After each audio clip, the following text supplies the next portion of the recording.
염려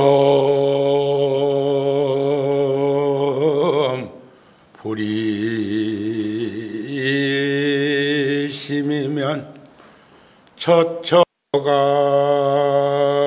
낙국이요 염염 삼독심이면 처처가 사막도이니라.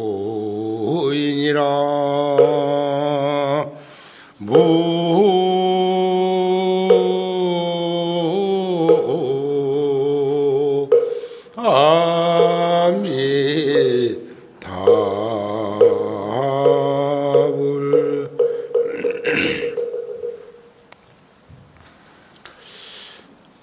우리 불자들이 해야 할 일들은 점점 더 자본주의적 현실에 대한 무책임한 외면이나 또는 피해 망상 등에 시달리는 그런 비겁한 자기 변명의 비굴한 모습에서 일어나야 하고, 주변에 혹 이런 이들이 있다면 그들에게 최소한 윤활유적인 역할이라도 하면서 살아갈 수 있도록 해야 할 책무가 있습니다. 보조 스님께서는 땅에서 넘어진 자들이여 그 땅을 딛고 다시 일어나라 그랬어요. 땅을 딛고 일어설 수 있는 힘과 용기와 지혜의 생명력은 우리 모두는 다 가지고 있다고 보여집니다. 그런데 왜 무엇이 우리를 이렇게도 무기력하게 만들어가고 있는가? 그것은 아마도 믿지 못하는 불신과 방일함, 게으름에서부터 비롯된 것이 아닐까 하는 마음을 점점 나이 먹어가면서 그렇게 느끼고 있습니다.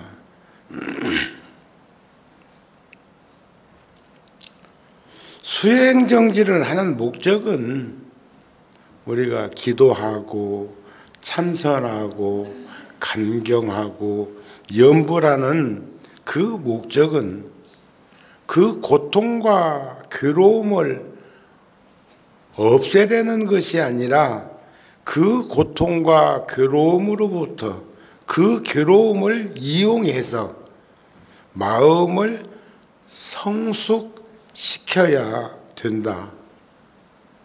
비 온 다음에 땅이 굳는 것처럼 왜 세상을 살다 보면 아쉽고 미진하고 부족한 것 많지요.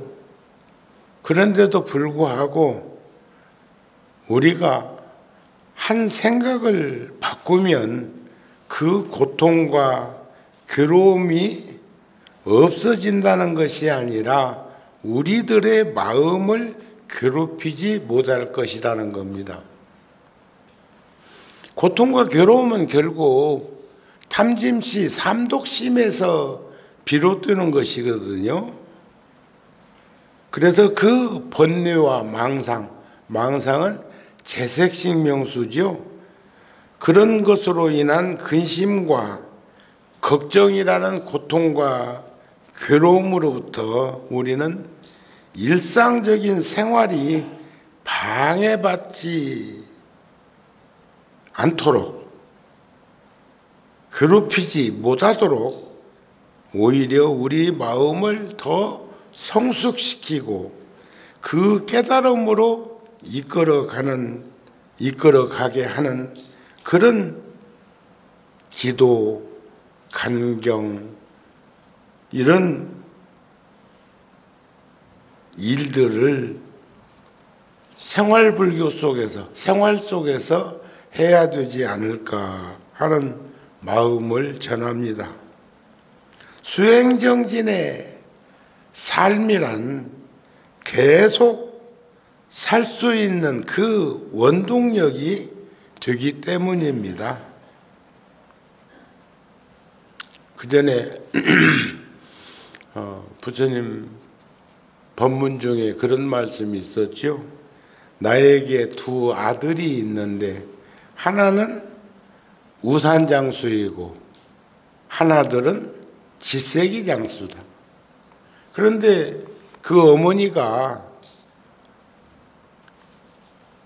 우산장수는 비가 안 올 때 걱정하고 집세기장사는 비가 올 때 걱정해서 그냥 눈이 팅팅 불을 틀 만큼 그렇게 어려움을 겪고 실명 위기까지 갔다고 하지요. 그때 그 소식을 듣고 부처님이 그 여인에게 말하기를 선여인이여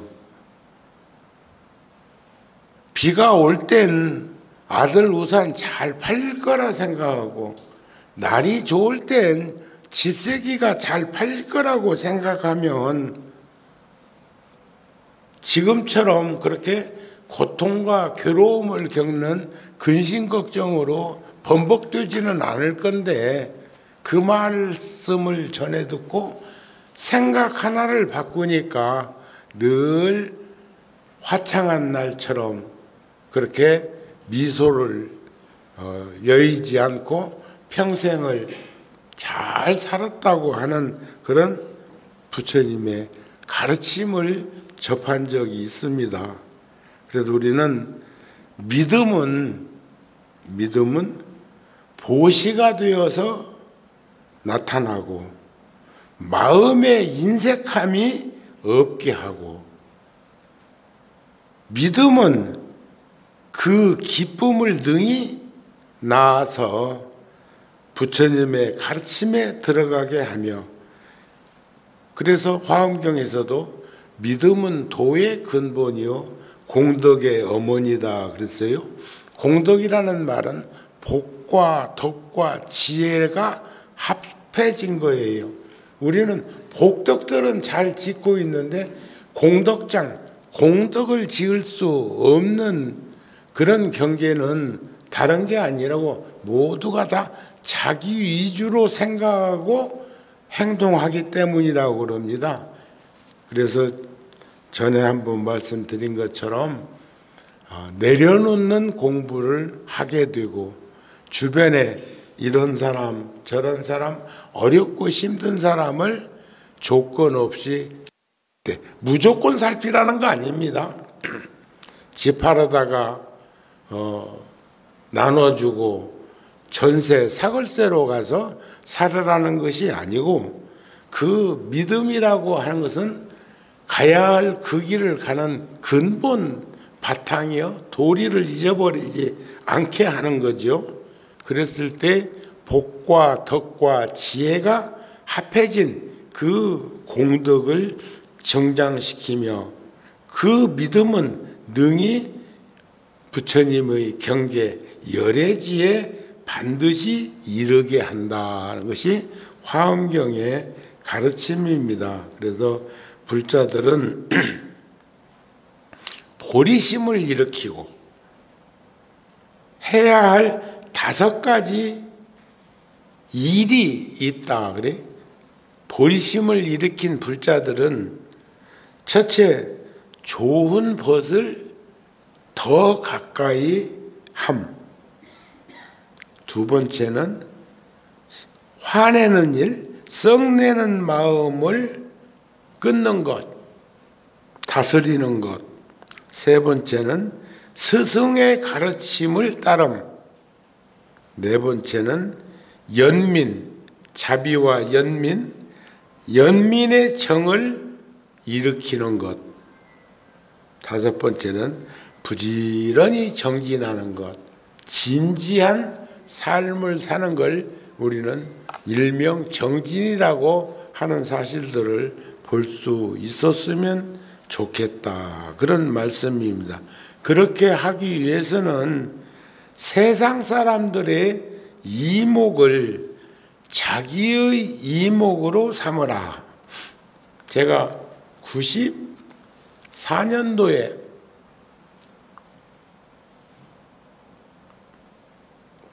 한 6년 정도 타던 차를 어느 스님이 평생을 선원에서 정진하고 계신데 저하고 사형사제입니다.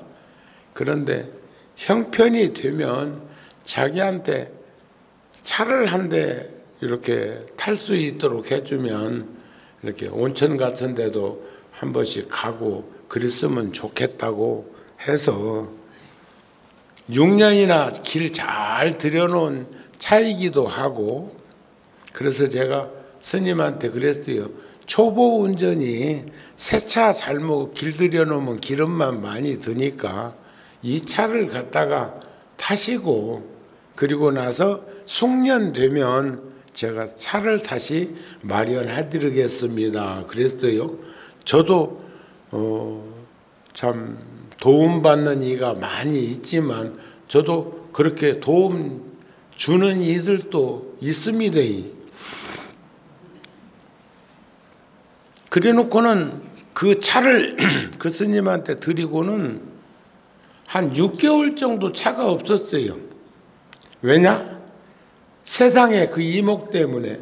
그러니까 소나타를 타다가 그 스님께 드렸는데, 사람이라는 게 그렇게 업그레이드 자꾸 상향하려고 그러지, 소나타 타다가 포니 타는 건 쉽지 않겠더라고요.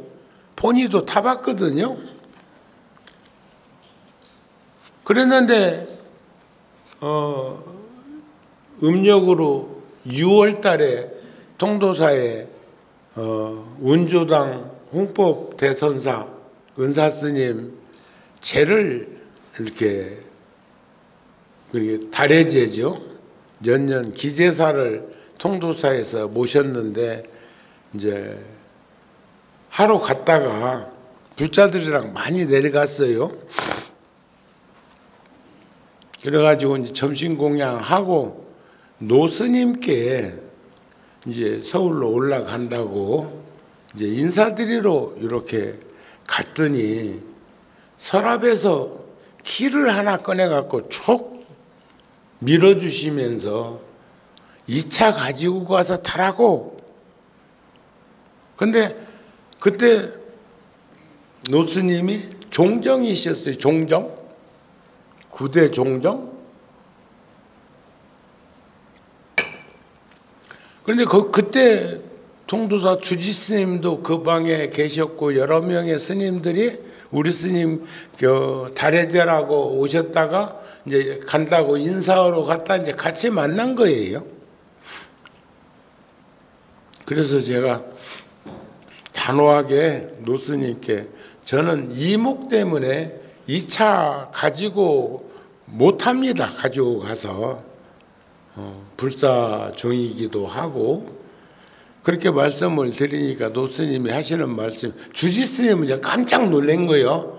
노스님이 그 차를 사셔놓고는 몇 달 동안에 한두 번 타고는 안 타시니까 그 차가 마음에 안 들어서 그런가 싶어서 그 차를 주지실로 내려가고 노스님을 조금 더 큰 차로 사드려야 되겠다는 마음을 먹고 있는데 갑자기 노스님이 나보고 그 차를 가지고 가서 타라고 하니까, 그래서 제가 그 차를 가지고 갈 수 없습니다. 그러니까 노스님이 그 차가 경남 일가에 5830이었어요. 그게 통도사 집원하고 같은 번호로 차를 또 이렇게 빼서 번호판을 붙였더라고. 583번지.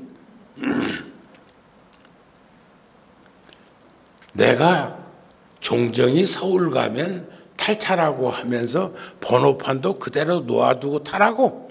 그러니까 서울에 오면 서울판으로 바꿔야 되는데 노스님께서 그 말씀까지 하셔요. 참 굉장하신 분이죠. 그게 이제 선지라는 건데, 그전에도 80 7년도에 저 앞에 가건물 법당에서 부처님 금난가사 100일간 칭견할 때도 어떻게 모셔갈 거냐, 스님들 몇십 명이 큰 방에 앉아서 수기를 하는데 제가 그랬어요. 헬리콥터를 하나 대절해 가지고 금난가사를 모시고 올라가겠습니다 그랬거든요. 그러니까 대중 스님들이, 어른들이 그러면 되겠다고. 그런데 노스님이 하시는 말씀이 정우 그러지 말고 그 가사를 한번 뉘어봐라. 이렇게 걸려 있었으니까 뉘어봐라. 이게 눕히니까 오동나무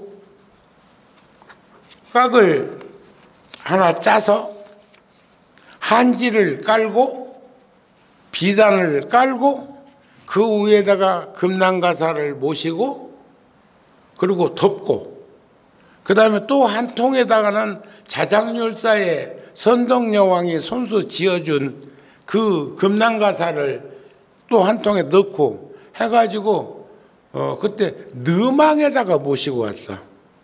내가 그때 느망 타고 있었는데 87년도에 구룡사에서.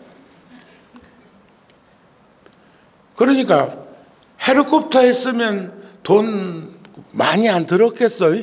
근데 다 잘 모셔야 된다는 생각만 가지고 동의를 하는데 노스님만 그러지 말고 한번 이렇게 걸려있던 가사를 눕혀봐라. 눕히니까 오동나무 그 본래 담아서 이렇게 모셔놓던 그 통을 생각하게 되고 그렇게 해가지고 제가 무릎 위에다가 이렇게 모시고 서울까지 와서 가거물법당에서 100일간 칭견 법회를 하면서 여러분들과 인연되어 가지고 만불전 원부를 모시는 게 2년 만에 그렇게 인연을 맺고 이런 절을 세우고 그러면서 구룡사에서 이런 일 저런 일 40년 동안 얼마나 많이 했느냐 그런 말씀이에요. 그러니까 노스님이 그때 차도 종정이 서울에 올라오면 탈차라고 해라. 묶어들랑. 그래서 그 차를 가져와서 노스님이 열반하시고 난 때까지 10년 넘게 제가 그 차를 탄 적도 있었습니다. 자, 밝은 눈으로 비춰보지 못할 것이 없지요. 밝은 귀로 듣지 못할 것이 없어. 굳이 무엇 때문에 자기 자신의 이목만을 고집해서 미혹에 빠져듦을 자초하려 하는가. 보고 듣고 느끼고 하는 것들, 그래서 함부로 다른 사람의 허물을 말하지 말라. 언젠가는 반드시 나에게로 돌아와 나를 손상시킬 것이다. 만일 다른 사람을 비방하는 소리를 듣거든 마치 나의 부모를 헐뜯는 것처럼 여기라. 오늘 아침에 비록 다른 사람이 허물을 말했지만 내일은 그가 나의 허물을 말할 것이다. 초발심 자경문에 나오는 가르침입니다. 제가 요즘 종단적으로나 또는 그 사회적으로나 여러 가지 생각들이 발현되는데도 불구하고 그것을 내면에다 깊숙이 가라앉히는 연유도 그런 것이 아닐까. 오늘 아침에는 금산사에 계시는 금산 도영 스님이시라고 86세이신데 입적하셨다고 연락이 와서 참 그 어린 시절부터 굉장히 따르던 스님이신데 그래서 가끔 생전에는 전화도 드리고 뵙기도 했지만 시간 내 가지고 다녀와야 되지 않겠는가 하는 마음을 가져 봅니다. 스님의 왕생극락 인도한생 속한사바 해서 불법문중에서 좋은 인연 지으면서 출중한 장부의 삶을 또 사시기를 우리 일심으로 합장했으면 좋겠습니다. 살면서 생각해 보면 마음이 번거로우면요, 세상이 다 번거롭고 분주하고, 마음이 맑고 밝고 깨끗하면 세상 또한 밝고 깨끗해진다는 사실을 우리는 알게 됩니다. 그런데 우리들은 모든 것은 다 변화되어지는데도 불구하고 그 무엇인가에 너무 집착하고들 사는 것 아닐까. 치우치고 얽매이고 빠진 것을 집착이라고 그러죠.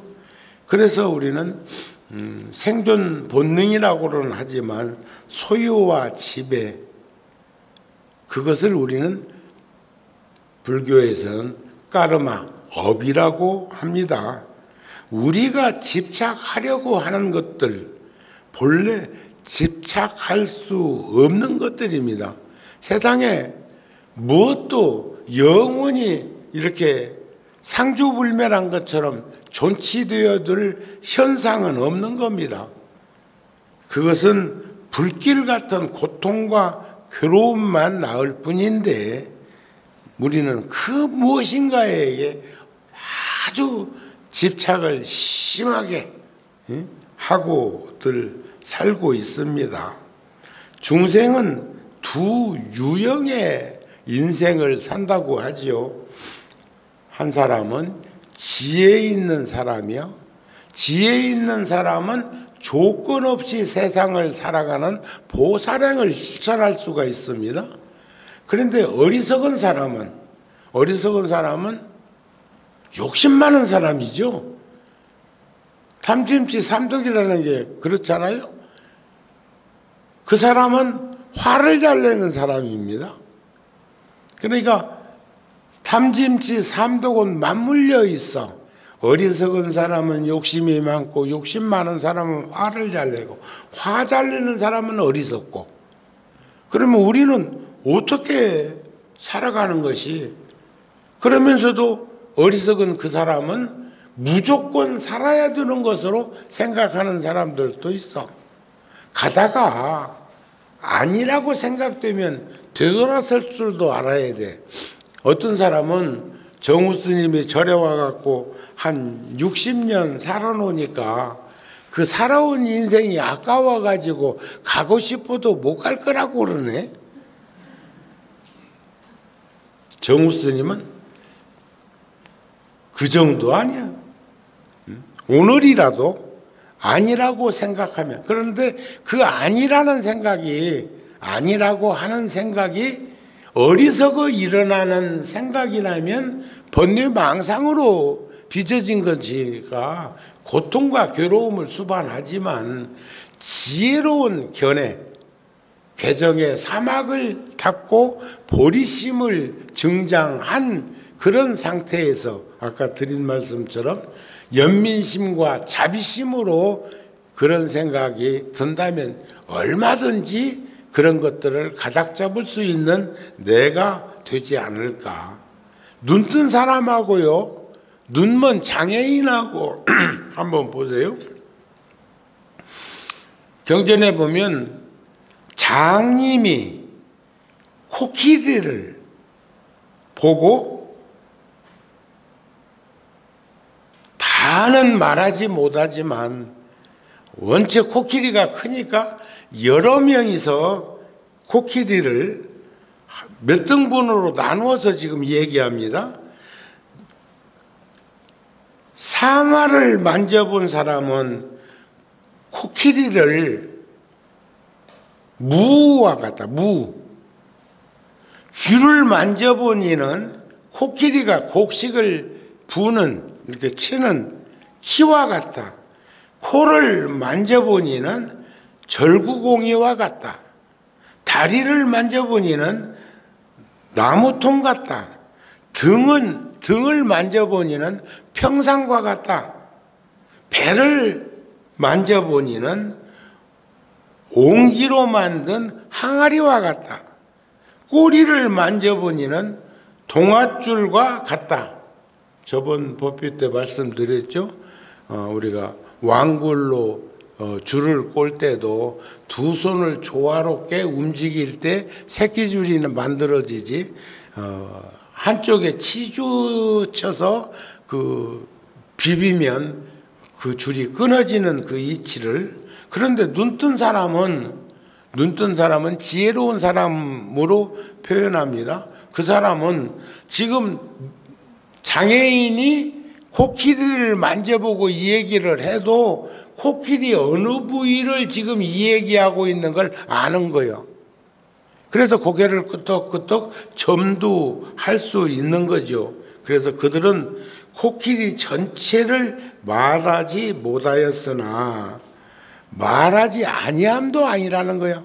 눈뜬 사람이 보면 부분만 얘기해도 코끼리 어디를 얘기하네 다 보고 있으니까 그런 모양을 떠나서 따로 코끼리를 말할 수는 없는 것을 우리는 보면서 담견에 빠졌다 하더라도 그것을 우리 지혜로운 이들은 그것을 살피면서 이해하면서 동의하면서 공감할 수 있는 내가 되었으면 한다. 그런 말씀을 드리고 싶은 겁니다.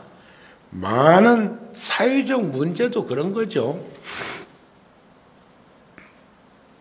인간 스스로가 만든 것이요.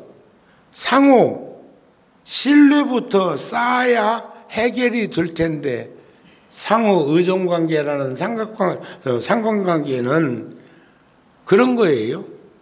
기억하고 분노하기보다는 그 자체의 생각을 잊어버리고 용서하자는 거예요. 용서. 그리고 그 사람이 천년 만년 사는 것도 아니고 내가 천년 만년 살 수 있는 것도 아니고 사는 그날까지 조화롭게 톱니바퀴처럼 맞물려 가서 살아가면 얼마나 좋을까. 그런데 그 분노, 욕심과 어리석음으로 파생되는 그 분노는 최선의 덕목인 판단력을 흐리게 한다는 거예요. 그래서 달라이라마도 그런 말씀 한 적이 있죠. 가슴으로 그 이야기를 듣고 결정했으면 쉽게 해결할 수 있는 일을 머리로 생각하고 그것을 결정 지으려고 하다가 낭패 본 일이 많다. 제가 어저께도 우리 통에서 온 것 같아요. 내 방까지 척 알아서 찾아온 그 거사님 한 분하고 보살님 한 분이 나보고 와서 그러더라고요. 태국도 갔다 온 모양이요. 태국도 뭐라고 하냐면 스님 뒤에는 따라갈 수 있어도 앞질러 가면 안 된다고 없더라. 대한민국은 그런 거 없어. 그러면서 한다는 말이 저보고 내 이름은 모르고 왕스님이래. 그러면서 스님 매일 걷는 거 보고 있어요 하는 거 보니까 이 주변에 살고 있는 분인 것 같아. 그러면서 이제 월동 준비를 하는데 이게 이웃에서 1,000원도 좋고 10만 원도 좋고, 응? 나보고 1,000원도 괜찮고 십시일반 걷는다 그 말이야. 근데 내가 얼마 했을 것 같아? 응? 10만 원 했어요. 근데 10만 원도 매일 10만 원을 잘못 쓰면 1년이면 그 돈이 3,650만 원 됩니다. 돈 일미칠근이라고 하는 시주의 그 무게를 우리는 꼭 기억하고 상기하면서 살아야 됩니다. 근검전략하게 살고 검소하게 살지언정 옹색하고 인색하게 살으라는 뜻은 아닙니다. 아셨죠? 제가 최고 10만 원까지 할 수 있다고 그래서 제가 어저께 10만 원을 사중해서 했어요. 제 주머니에서 꺼내도 되지만 그분들에게는 공식적인 것을 보여드리는 게 좋겠다. 그래서 주지스님한테 내가 인터폰 해가지고 우리 통해서 그 김치를 담아가지고 한 20집이나 30집 정도 노인들 전하려고 그런다고 하니까 한 10만 원만 했으면 좋겠다. 이렇게 얘기를 한 것은 제가 머리로 생각한 게 아니고 가슴으로 받아들였기 때문에 그런 표현을 한 것이 아닐까 하는 마음이 들었습니다. 아셨습니까? 자, 그 판단력을 흐리게 되면 대단히 어렵고 힘든 환경에 노출되는데 우리는 그 이기심, 에고이즘을 제어하려면 늘상 미래를 생각하라는 거예요. 앞으로의 우리들의 모습을 기억하라는 것이 아닐까 싶은 겁니다. 그래서 우리가 누군가를 생각하고 위하고 살피는 것은 그 사람의 아름다움 때문에 그렇게 하는 것이 아니라 친절함 때문이다. 우리 친절해야 돼요. 친절이 주어가 서비스입니다. 서비스. 우리는 가족들에게, 이웃들에게, 인연 있는 분들에게 친절함을 가져야 돼요. 친절함. 지나온 삶을 되돌아보면, 지나온 인생을 돌이켜보면 정우 스님도 별건 아니지만 다른 사람들에게 베풀 때가 그래도 우리 인생에서 가장 인상 깊은 순간이 아니었을까. 금년에는 유난히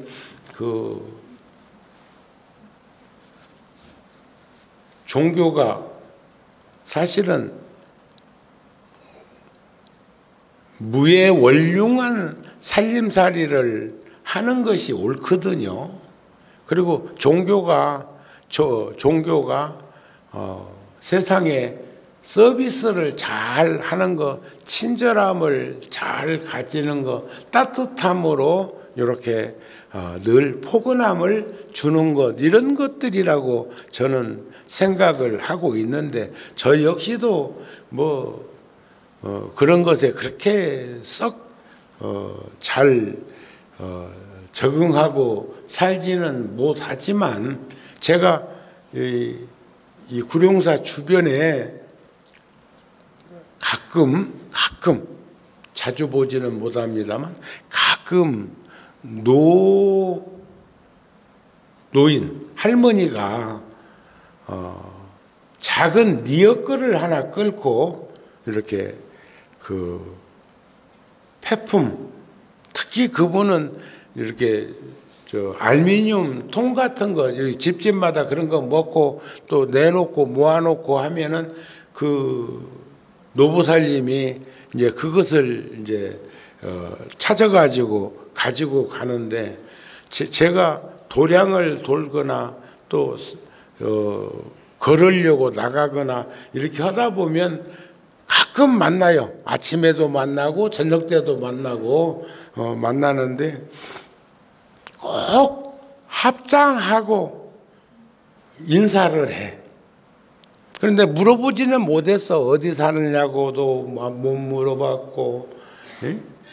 제가요 주지스님이나 다른 스님 방에 아마 3, 40년 동안에 아파가지고 누워있으면 이렇게 들여다는 봐도 방에 가는 적이 없어요. 왜냐하면 오라고 하면 되고 늘 절에서 만나면서 살고 있기 때문이기도 하지만 그 작은 공간이 노출되어 있는 주지스님이나 나 같은 경우는 불자들이 와서 차도 한 잔씩 할 수 있고 상담도 할 수 있지만 일반적으로 다른 스님 방은 그것은 어떻게 보면 그 공간은 그 스님만의 공간이거든요. 그러니까 불자들도 그 방 출입하는 것을 쉽지 않지만 우리들조차도 제가 통도사에서 만 4년 동안 주지할 때도 지금 열애사 주지하는 각심 스님이 회계를 받는데 회계 재정을 담당하는 회계를 받는데 얼마나 거기도 옹골진지 몸살이 나가지고 쩔쩔매고 닝기를 맞고 있다는 소리를 듣고 딱 한 번 문 밖에서 문 열고 거기 토방 있는 데서 문 열고 몸조리 잘 해라 하고 굳어본 이외에는 어떤 스님 방에도 들어간 일이 없어. 회의는 종무소에서 하면 되고 또 필요하면 주지실 응접실에서 만나면 되고 그렇지 그렇게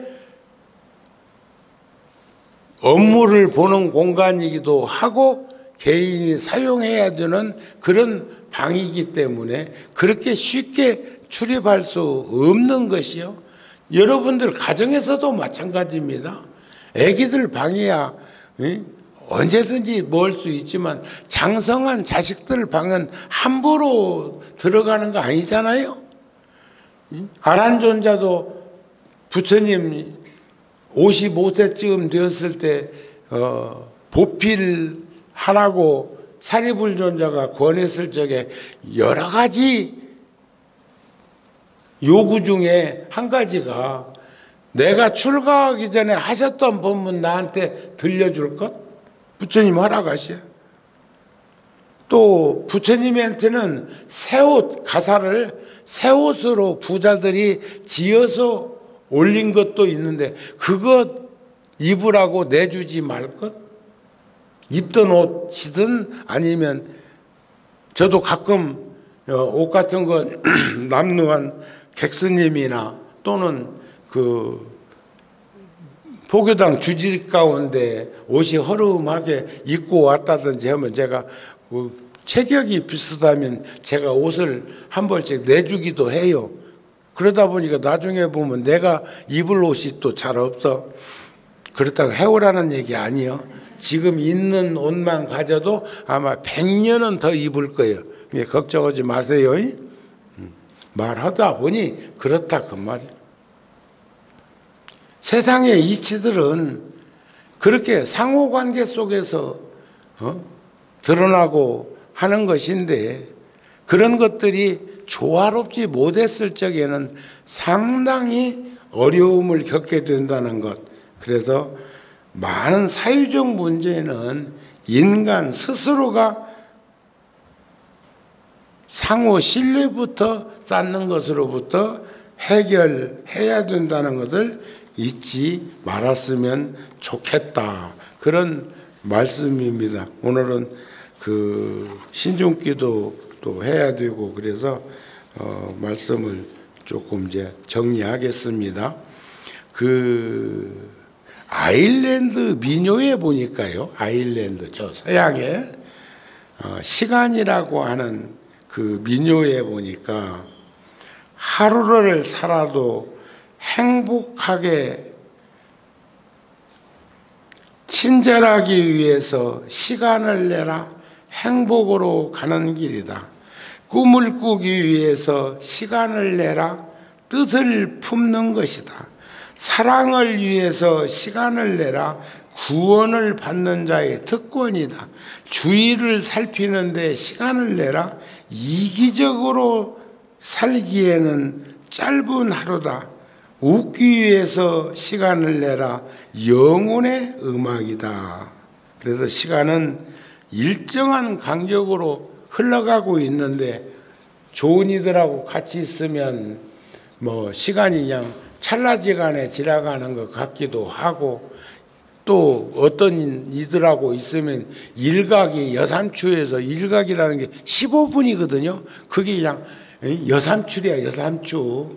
그러니까 그런 것들을 보면 시계가 있던 시절에도 시간은 있었고, 시계가 없어도 시간은 간다는 것을 잊어버리지 말고 우리가 살았으면 좋겠습니다. 아셨죠? 그래서 욕심이 없는 사람들에게는 마음의 고통이 존재하지 않는다고 그래. 내려놓고 살면 진실로 모든 얽매임이나 속박에서 벗어난 사람은 모든 공포를 초월한다 그랬어요. 헛된 삶으로 이끄는 그릇된 집착, 치우치거나 얽매이나 빠진 삶으로부터 세상을 있는 그대로 볼 수 있을 때 우리는 자유로움을 가지게 될 것이다. 그런 말씀을 드리면서 오늘 초하루 법문 마치고, 우리가 제천 운주함에서 농사 지어 가지고 고추도 매년 많이 수확하지만 또 그것을 또 골고루 나누기도 하는데, 이번에 한 100여 명이 배추하고 무 수확하는 날 구룡사, 열애사, 법계사, 또 장안사, 저기 어디요, 대전 봉국사에서도 렌트 해가지고 왔더라고요. 그 이제 주지들은, 요즘 젊은이들은 우리는 아날로그 방식에 젖어서 사는데 디지털 시대에 살아가지고, 우리 수인 스님이나 나나 가열 스님은 길거리에서 택시 타야 될 일이 있어서 서 있다가 택시 만나기는 참 장님이 문고리 만나기처럼 어려워졌어요. 옛날에는 빈차가 덜어 있었거든요. 근데 요즘은 주로 서 있고, 그러다가 전화, 카카오톡으로 해가지고 하면은 예약해가지고 그 차는 안 태워준다? 그래도 그것도 좀 이제 배워 놓기는 놓아야 되는데, 나는 한번 배우기는 배웠는데, 저번에 어디요, 예술의 전당 통도사 방작 스님 전시할 때 거기서 하루는 급히 또 절에 누가 왔다고 그래서 거기 갔다가 갈 때나 올 때 걸어오고, 갈 때 차 타고 갔다 올 때는 걸어오기도 하고 그랬는데, 그날은 꼭 택시를 타야 되는데 한 10분을 서 있는데 마침 누가 예술의 전당에 택시 타고 와서 내리는 그 차를 집어서 탈 수는 있었는데, 그렇게 만나기 전에는 택시도 이제 요즘은 만나기가 그리 어려운 시대에 아날로그 방식으로는 살 수 없는 시대에 왔으니까, 여러분들도 그 가족들한테 물어서라도 그건 좀 알아놓으세요.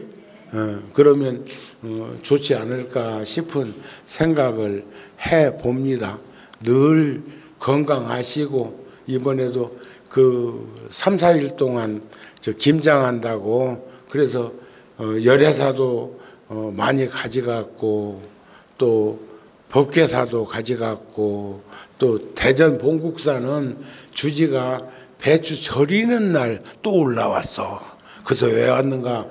그날 거기 제천에서는 무를 싣고 갔던데, 무를 3자루 4자루 싣고 갔던데, 그랬더니 절이는 것을 비닐봉지다 담아가지고 지가 타고 다니는 차에다 싣고 가서 이제 버무르기만 하면 고춧가루는 또 다 나눠줬으니까, 참 그런 시대에 우리가 노출되어서 살고 있는데, 이번에 봉사한 그 불자들, 특히 합창단이 옛날하고 달라진 것은 굉장히 모범적이라는 거예요.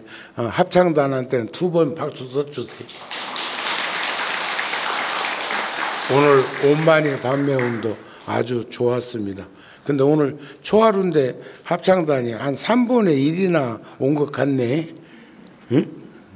더 많은 불자들이 함께 할 수 있었으면 좋겠고, 지금 점점점 코로나 이후로 더더욱이나 그 절실히 필요한 윤활유적인 그런 종교가 자꾸 희석되는 일들이 있고 그러는데, 우리 불자들도 이제 점점점 나이 먹으면 힘들겠지만 안 되면 휠체어 타고라도 오고, 안 되면 지금 1층에도 불자들 여러 명 앉아 있습니다.